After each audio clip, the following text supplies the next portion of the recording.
Welcome back, everyone, to another episode. We are celebrating the Marine Corps 248th birthday today and speaking with Allie Braswell Jr. Allie is the CEO of the Braswell Group, serves as a civilian aide to the Secretary of the Army, is a DEI leader, and the author of his newly released book, Engage, Invest, Grow, a blueprint for mastering relationships. Allie, welcome to the show. Hey man, thank you. And hats off to Marine Corps for 248. It's going to be crazy, Enrique, because on November 10th, I'll celebrate my 62nd trip around the sun. To be able to share that with the Marine Corps has always been a great part of our history. So good to see you. Glad to be here. And happy early birthday to you. Folks, we're celebrating the Marine Corps birthday this week, and I'm sure every Marine at the sound of my voice is just hoorah, just going on. and I spent a lot of time with the Marines as a Gator sailor, Gators all throughout my journey in the Navy. So I really appreciate the Marine Corps, really appreciate what they do for our nation. But before we get into that conversation about your history with the Marine Corps and all the Marine Corps means to us, tell us a little bit about you and your company. Thank you so much for allowing me to have that opportunity. I'm just a small town kid from good old Oviedo, Florida, that got the opportunity to go off and serve the nation. And, you know, my pathway there was being born in Florida, but grew up in upstate New York. So I got to feel both flavors of the country as well as the city. So I tell people I'm a city country boy doing good. And in doing that, you know, I went to high school up there, but went into the Marine Corps, and I spent 12 and a half years in the Corps. And those were the foundational years of helping a young man become who I would be later on in life. You know, they taught me integrity. They taught me esprit de corps. They taught me an attitude of don't quit, never give up, figure out how to get through it. You know, I think of Gunny Highway when he talks about, you know, adapt, improvise, and overcome. That truly is tenets of leadership that help you as a young Marine move on. And I ended up leaving the Marine Corps after 12 and a half years as a staff sergeant of Marines due to medical reasons. But, you know, I proudly claimed the title of United States Marine. And I'm very proud. I was the 8th Marine in our family, and there were 2 more behind me. So pretty much the family business, as my grandmother would say. She said, couldn't y'all do something else? But, you know, what better way to serve than to be in the United States Marine Corps? So that's a glimpse. You know, we could talk all day about my history, Enrique, but you know what? The Marine Corps was a key cornerstone in the foundation of who I am today. And what a wonderful legacy of service to have that many service members not only fall in line with military service, but fall in line with being a Marine. And I'm sure that's a huge party when you guys get together. And you mentioned you served for 12 and a half years. You did cryptologic technician, near and dear to us weather people, because in meteorology and oceanography, we work in kin with intel and crypto. But what pivotal leadership moments did you learn from the most while you were serving in the military? I think the calm, cool, and collectedness of leadership. You know, I got to serve under then Colonel Jones, who would go on to become Commandant General Jones, as the commanding officer of the 24th Marine Expeditionary Unit Special Operations Capable. And our mission was to go into the Med and do that wonderful Med cruise, right? And shortly after we started offloading to go in and do the exercise off of Sardinia, the balloon went up, and we had to quickly reload, like you said, as a Gator sailor. We had to quickly reload the LPHs in the USS Guadalcanal, which is what I was on, and we headed over to Turkey, and we embarked from Iskenderion. I think what I learned was in all of that, General Jones was unflappable. He maintained that calm, cool, collected leadership style. He was a very soft-spoken person, but his command presence gave us, the staff NCOs, the ability to lead and know that we were leading. And doing my morning briefs with him on the intel side, it was great to be able to share and see somebody just taking the information, process it, and then make decisions. And I think that's key when you're a leader in the community and in the world today. Gather as much information as you can about a particular topic before making a decision. And then make a calm, cool, collected decision. Don't fly off the handle, no knee jerks, but really take the time to think about it and think through it. And when I looked at the questions, he immediately came to mind because his command presence as a colonel at the time was just incredible and impeccable. And he came through a lineage of being a senior officer in the Marine Corps. His dad was as well. But I think what he instilled in all of us staff non-commissioned officers was that ability to believe in ourselves, think through and make a conscious decision, and then see it through to the finish. And when I say see it through to the finish, it means run through the tape, not get to the finish line, but run through the tape. And that's one of the hallmarks of why, even as the leader of the Braswell Group, which is a innovative firm around DEI and community engagement, it's not just going off of what the narrative is. It's taking the time to do the needs assessment and learn and be able to take that forward. So you can see that 5 paragraph order of situation, mission, execution, administration, logistics, command, and signal still carry through to this day. And that I learned, and I date myself here, in 1982 as a young Marine coming out of boot camp and learning about how to carry out a mission, how to look at and move things forward. So I hope that answers your question. It might be a little elongated, but General Jones was someone that I think about often. And I got a chance to meet him later on in life and see him again. And we kind of picked up right where we left off. And it's so beautiful to have those people that just etch our life with what leadership looks like, right? And as we're progressing as leaders, we kind of tend to take on their better actions as one of our own, and it becomes pivotal for us as we grow. So, talking about being impacted and also impacting, who was instrumental in impacting you outside of the general while you were serving in the military? Well, you had me harking back to days of remembrance, and they've been great. I'd also think about Colonel Mike Moss was another incredible Marine, short in stature, but powerful in his delivery because he cared. And he didn't have a problem showing that he cared about Marines and where we were going. And I think that carried through to my career of being able to care and give credit where credit is due. A lot of times as leaders, we get branded as the face of an organization, but you got to give credit to those members of the team that make it happen. And I think Mike Moss taught me that. A young sergeant major, he made sergeant major in 18 years in the United States Marine Corps, which was almost unheard of. But I had to give credit to Sergeant Major Smelzer when I got promoted to staff sergeant. He took a young staff sergeant and took the back of my warrant and wrote an incredible message that I still have to this day of you are charged with training future leaders of the Marine Corps. If you meet an officer who did not get that type of training, the only person you hold responsible is that staff NCO that he came in contact as a young lieutenant.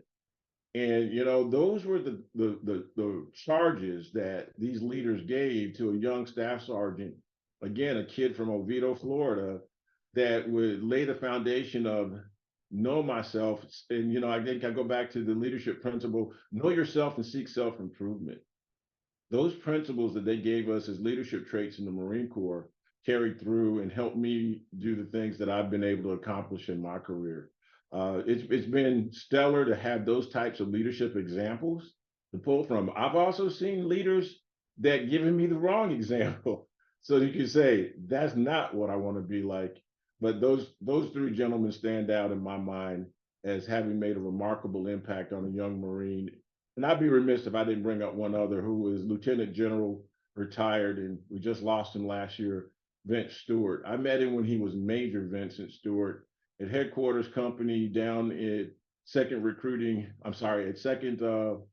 radio battalion in Camp Lejeune. We were over at the second radio battalion. I had just joined the unit after coming in from being assigned over in Spain. And he pulled me to the side and he just said, "Young Marine, I just saw you get your Navy Achievement Medal. Now, what else are you going to do with your Marine Corps career?" And it was that kind of iron sharpens iron, where leaders looked and saw leadership potential, but they took time to invest and develop and move young people along to be able to go out and do the great things that they would achieve later on. But that's the Marine Corps model: is you seek out and you find those individuals who have the ability to lead, and you cultivate and grow them. A lot of people say, "Well, I was born a leader." You were born, but a leadership is forged. You learn, you gain knowledge, and then you apply it, and you get it right sometimes, and sometimes it doesn't happen the way you want to, but you learn from that and you move forward. And I think all four of those gentlemen helped me do that. And absolutely impactful moments to share. And thank you for sharing that. And I also thank those leaders for doing what they did for you, because look at what has become, right, of that young Marine, now a seasoned leader, company owner, author. So thank you to the Marine Corps for forging that. And you're right. Sometimes we mistake charisma for leadership, and charisma is something that you are born with. It's one of those innate traits, but leadership truly is forged. Now, in forging leaders, the Marine Corps does a great job.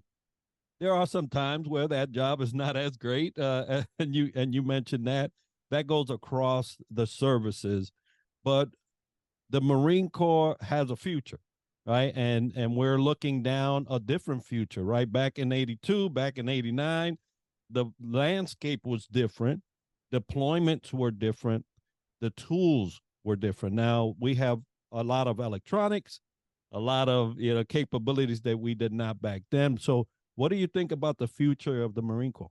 I think the future is strong. I think under General Berger, the immediate past commandant, he forged and moved the Marine Corps ahead. And some of his decisions were always were popular, even with Marines, but they were necessary.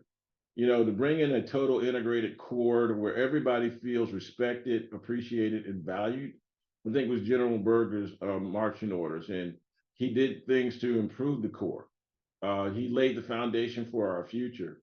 You will always need a corps of Marines. When the Continental Congress in 1775 said, "Stand up the Marine Corps," it was a call to action, because we are that Marine ready force to go in and carry out the actions that are required to protect this nation. Freedom isn't free. And we're a small band of brothers and sisters out there getting the job done. And a lot of times when you look at the Marine Corps, I believe our strength when I was in was 186,000 strong. 186,000, but the missions that we were carrying out were worldwide, and they were impactful and meaningful. And I think, the Marine Corps, given this current narrative and climate that we're in, stand ready and are already rapidly deployed right now in defense of this nation and our allies. So, wherever the climb or place that we're called to serve, the Marines are going to show up and serve, and they're going to serve well and serve proudly. And I think that even in 2023, where we may have opportunities for improvement, they're constantly improving the lethality of the force, the readiness of the force. And I don't think we have a better opportunity to continue to serve and encourage young people. If you want to learn about leadership, you want to learn about this nation, and you want to serve, there's no better force in the Marine Corps. And it goes all the way back to our heritage, to the Battle of Argonne. When you think about what the Marines did, and the yellow leggings, people say, "Don't engage the troops with the yellow leggings." Those are Marines, because they knew we were going to fight to the end. Toffelhinden, which is what they call us, the devil dogs. We were going to fight to the end. We were not going to quit. And I still think that fighting force, every time I run into a young Marine, he makes me feel like I'm ready to put these two bad knees and rebuilt shoulder back on those yellow footprints in Paris Island and do it all over again. But for me, and I'm sure many other Marines, we're proud of our force today. I'm proud of the accomplishments that they've done. And the Marine Corps continues to meet its recruiting mission each year. So I think that when you look at it, when you can meet former Marine Medals of Honors families, and they're still walking around with that pride, like Thomas P. Noonan's family, who I've had the chance to meet through my career, and sit down with Medal of Honor recipients of all branches and see that the regard for the Marine Corps is always held in the highest esteem. And the young men and women serving today on the front lines, I salute you, Semper Fidelis. Absolutely. And I had mentioned earlier that I was watching the Marine Corps birthday video, right? and I'm going to put that as part of the show notes so people could actually see this video.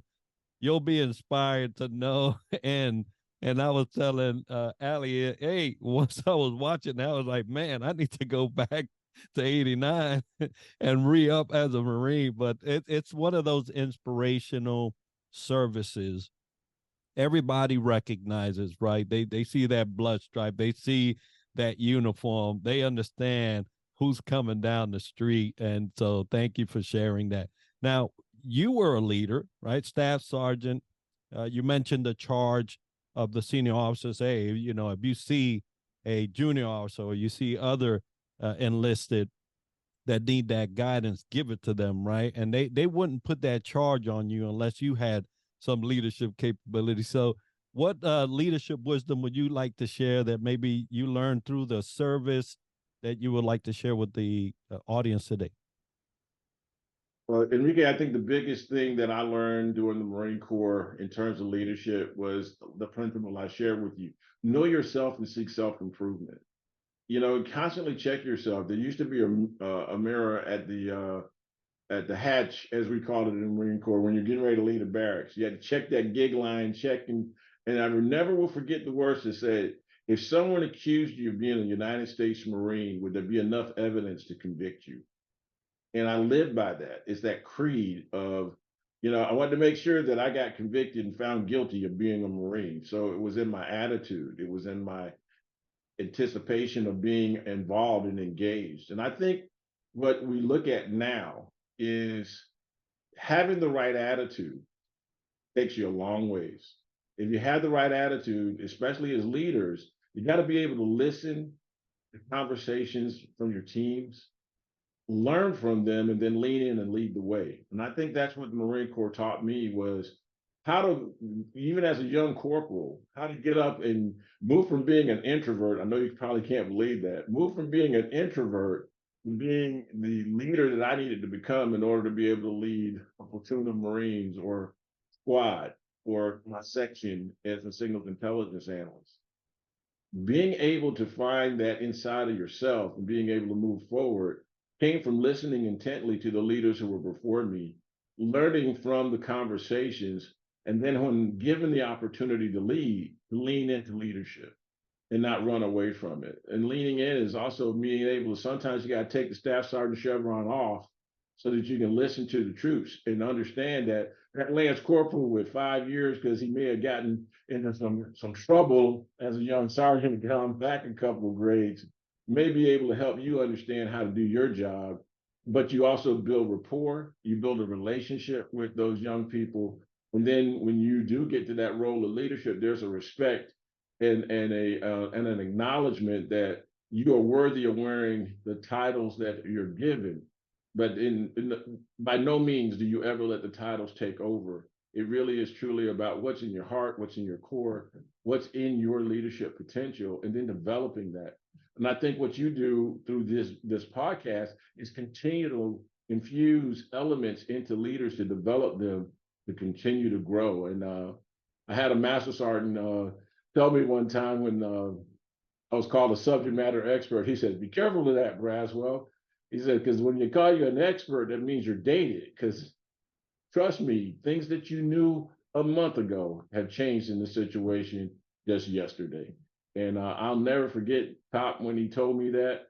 And it made me careful about using the term an expert because you got to constantly keep learning. And I think that's what's helped me to achieve the things I've done is I continuously look to develop my skills as a leader, as an engaged professional, as a community servant, to be able to make sure I'm giving the best whenever I step out there. And that's the hallmarks of the Marine Corps. Absolutely. And yes, subject matter practitioner will probably be I like better. that. I like that. But you mentioned earlier in the conversation, being the face of a company. Every Marine, every sailor, every service member is the face of their service. And I remember distinctly having that type of attitude while I was in service. And you mentioned the mirror before you head out, right? You always want to make sure that you're representing those that you say you're part of, and a true leadership lesson there.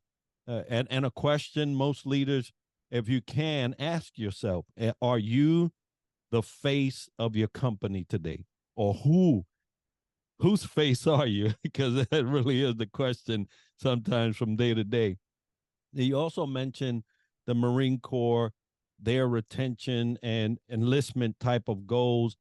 It has been a challenge for other services throughout these last couple of years because the climate has changed. People have changed, right? Those we're bringing in that have changed. But for those coming in and saying, hey, I want to serve my nation, I want to join the Marine Corps, what leadership tip or advice would you give those entering service today? I think it's four, if I may share. One, if you're going to do something, be present, be there, be a part of what you believe in, be engaged. Learn from it. If you're going to serve in the United States Marine Corps in any branch, and my civilian aide, the Secretary of the Army, all the Army guys are going, wait a minute, you picture for the Marine Corps right now. Well, brother, you got to know that's in the heart too. But if you're going to serve in any branch of our military, you got to be present, be realistic, be who you are, and learn from the opportunities it's just going to present to you. Our military presents over 150 plus different careers throughout whichever branch you decide to serve in. If you're going to go in the Marine Corps, know that excellence is expected of you, doing the best that you can, being present. And I think the best part, the third one is, you know, be a part of the solution. Come with your full self, bring your full knowledge and your experience. And that's why having a diverse and equitable and inclusive military just helps us bring the incredible mosaic that is the fabric of this great nation. And the last one I would say is be selfless. Make it more about the unit than it is about you. I had Captain Dempsey Stowers tell me as a young E3 going through tech school, and you walk in, and he's got all this lettuce and salad and medals and stuff hanging from his chest, and you're just mesmerized. Captain Stowers was enlisted. He's a maverick. He came up through.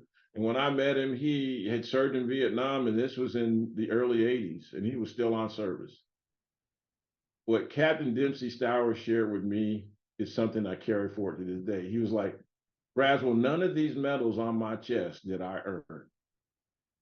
He said, I get to wear them based upon the leadership I did with my Marines. They earned them, I wear them. That stuck with me and stays with me to this day. And that's why in leadership, one of the things to do is to make sure you give credit to your team. Put your team first. You'll get the rewards, but when you give your team their recognition, their accolades, their rewards for the work that they do, it lifts the whole team. And if you're going into a military and you're going into our United States Marine Corps, I would say go in there with your eyes wide open, with your heart ready to receive. And then when you claim that title after going through the crucible, you'll get to know what I'm talking about, that sense of pride of having accomplished something that many have tried, but only a few have succeeded, and that it will carry you through the rest of your life. It has done well for me. Absolutely has done well for you. And thank you for sharing those four great tips. If anyone wants to join the service, I suggest you take those on board. And if you've already signed up, then hey, grab them before you get in there because he says a crucible, but it really is. So thank you for sharing that, Allie. Now, how can they get a hold of you, your company, for anything that they would like to have a conversation or maybe do business with you? So you can always go to braswellglobal.com, braswellglobal.com, and that's my website. It tells you all about the Braswell Group. My three areas of focus are consulting and helping to advise organizations how to build results-oriented community engagement, how to build real relationships that lead to better partnerships through the TIPS framework that I put together about partnership being genuine, realistic, and engaging. Then learning through scholarship, and it's not writing a check to send a young person to college. Scholarship is that higher level of learning about each other so that you be able to become that person who vouches for someone through sponsorship. And then when that all rounds out, when we have better sponsorship, it leads to a sense of ownership where, Enrique's success with the podcast is my responsibility to go tell others about it and point them in that direction because number one, I know him. Number two, I'm vouching for him. Number three, I'm willing to put my relationship currency on the table to help him do things. Just wrote a book called Engage, Invest, Grow, which is all about a master plan of building relationships that are influential and impactful. And the whole thing about it is each and every single one of us can do that in our personal lives, and corporately, we can do that as well. When we do, we change and impact the communities and the people that we serve. So to reach me is to go to braswellglobal.com, drop me a note over at info@braswellglobal.com or Allie B at braswellglobal.com. And I will personally respond and get back to you because we're growing the company, but I'm excited that you allowed me to share that. It is giving back again and paying it forward for me. So, and riding on the shoulders of all of those great people that I told you about and the leaders I've met from all backgrounds that helped propel and encourage me to go out here and do a difference through the Braswell Group. So, Folks, we're going to have that as part of the show notes and video so you can get a hold of Allie, his business, his book, which I'm telling you, you're going to have to have. He is a master at building relationships, and as he was talking, Allie, I'm recalling the many times we've crossed paths, at a ball, at a funeral, just at a meet, just different places that we've crossed paths. And now here on the podcast, and you are truly an example of building relationships. So I'm glad you wrote that book. Folks, get that book, follow him, and also ask, for a time to speak to him because you're going to be blessed. Folks, today's episode is sponsored by Fantel Services and Superpass, which are powering our website and app, Southern Sweet and Sassy Coffee, and Harchester, London. If you've enjoyed this episode and learned something interesting about the topic covered today, make sure to subscribe and let us know by leaving a comment. And we're always looking for new ideas and guests to have on our show. So if you know of someone and a topic that you would like featured on the show or would like to sponsor our show, we love to hear about it by sending us an email at triadleadershipsolutions@gmail.com. Be sure to tune in next week for another episode where we dissect leadership from another angle. And as we like to end the show, success to you. Happy birthday, Marine Corps. Hoorah, Semper Fi. Thanks, Enrique. Glad to be here with you.